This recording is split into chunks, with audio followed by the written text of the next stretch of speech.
Aminado ang Association of Boxing Alliances in the Philippines o ABAP na malaki ang tsansa na ngayong taon na ang huling beses na lalahok si Nesty Petesio sa Olimpiada. Yan ang ulat ni Rafael Bandayrel.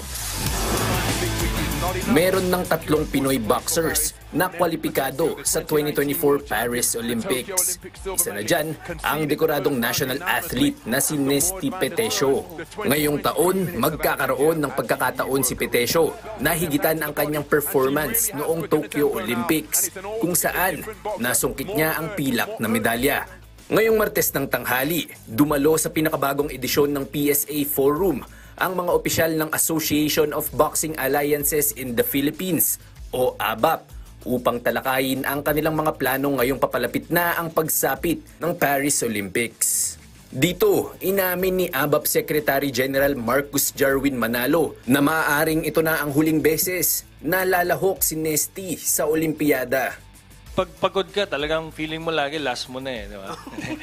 Pero syempre, na rin, may mga plans na rin siya for her life after boxing, no.